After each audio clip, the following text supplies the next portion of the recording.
So to fully understand what's causing inflation, it's important that we recognize that everything is tied back to the cost of gasoline. When you look at the cost of goods and services, there isn't anything that gets from here to there without being transported by some sort of a vehicle. And so the best thing that we can do is we could make sure that the corporate windfall tax is passed against these oil companies to make sure that they no longer take advantage of us. And if you look at what happened, Democrats tried to pass this bill and every single Republican voted against it, which is what's leading to greater inflation. That would be the greatest thing we could do right now. The government shouldn't have any idea what's going on when someone becomes pregnant, for starters. This is an invasion of privacy. I'm pro-choice, I'm endorsed by Pro-Choice Missouri. I feel strongly that the government is the last thing that I would ever want telling someone in my life whether or not they should carry a pregnancy to term, particularly when it is a healthcare decision. Abortion is healthcare. And so I am fully in favor of legalizing abortion nationwide and ensuring that not only do we codify Roe in regards to abortion, but that our right to privacy is preserved. So there's a lot of discussion about defunding the police, and this is a really dangerous way of talking about things, in my opinion, because we don't look at public safety holistically enough. When you recognize that the vast majority of crime is committed in communities that have experienced extreme divestment, where there isn't quality education, there isn't quality health care, there's no access to good paying jobs at the same level as in other parts of our communities, we recognize that policing is a very reactive way of dealing with crime, but to be proactive, we need to be investing in our community. There is no greater threat to our country right now than the fact that we are losing our democracy. We have a government that is controlled by extremists in enough of a force that they are trying to strip us of our voting rights. And unless every voice in this country is heard, unless every person gets the representation that they deserve, it's impossible to have a democracy. So gerrymandering, voter suppression, these are things that are very real. And we see them at the local level where they're passing laws where state IDs are necessary, so college students can no longer use college IDs to vote, or even the registration cards that come in going forward in the future after mid-August. These are real problems. And so if we're going to have a democracy that actually represents us, we need to make sure that we get rid of gerrymandering. And that means we have to abolish the filibuster. We need to draw lines in our country, in our states, so that they breed competition, because competition is what breeds actual debate and elevates our ability to have discourse that puts us first, and that's not currently what's happening. There's no accountability for politicians who pass laws that work against us. They're guaranteed that they will continue to be reelected because their districts look like this. I say this often. Jim Jordan in Ohio's district looks like a duck, and the only person who can win in a district that looks like a duck is someone who quacks. And so if you think about it, whether it's Jim Jordan or whoever replaces him, it breeds extremism because that person can't lose that seat. For starters, I'm a conservationist. I've put over 40 acres in Missouri with native wildflowers. I do controlled burns. I've spent a lot of my time as a beekeeper, as a side hobby, and I also have invested heavily in renewable energy corporations throughout our state to try to ensure that we are building jobs here. We are creating an industry here that stimulates our economy while also recognizing that we need to decarbonize our planet. So fossil fuels, we know, are the leading cause of global warming. They are the leading cause of climate change, and it is human-made. This is our action that's taking place. So at a national level, we need to think big, and we need to realize that this isn't something that's reactive and something that is going to mean that we're going to have to suffer and things are going to cost more money.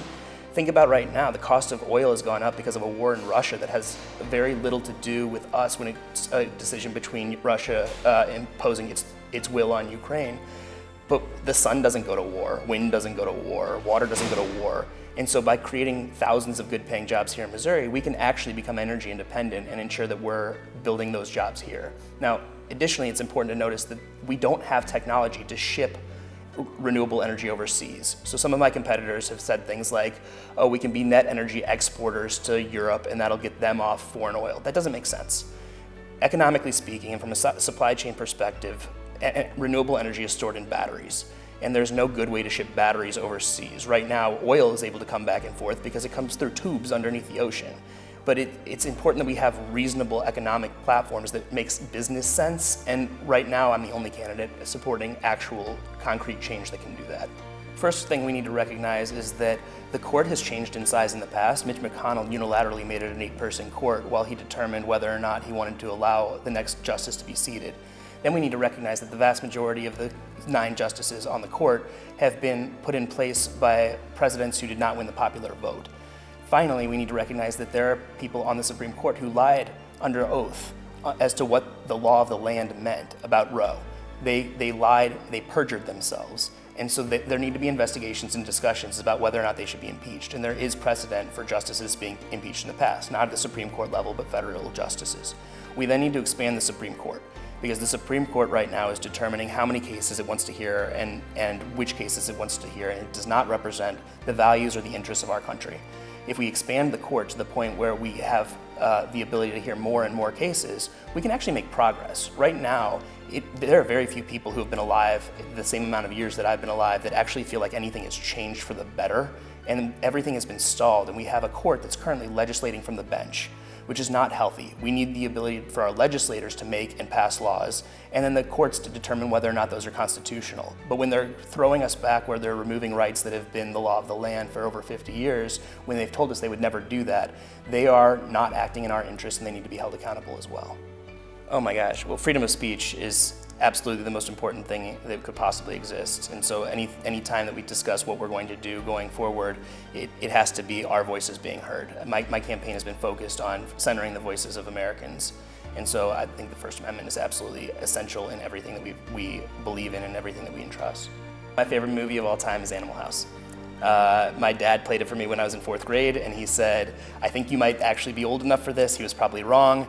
But we all have those moments with our fathers where we feel a deep attachment when they entrust you with something, and for me, that kind of set the precedent. It was also when I met my wife, when I asked her favorite movie, she said it was Animal House, and I said, "Oh my God, I need to kiss you," and that was our first kiss. So it holds a special place in my heart, regardless of the fraternity mentality of all of it and how politically incorrect it likely is. My favorite book of all time is probably Where the Red Fern Grows.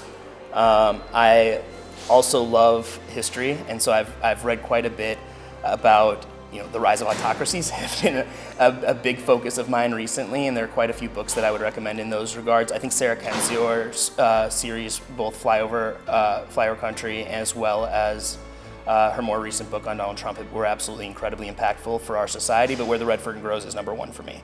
I primarily listen to old school hip hop and to country music. Country from the 90s and 2000s, nothing new, although I'm really into Taylor Swift right now, more of her poppy stuff and less of her country stuff. But ultimately, my ideal concerts are Brad Paisley, Counting Crows, and Tupac, if we could ever get him back.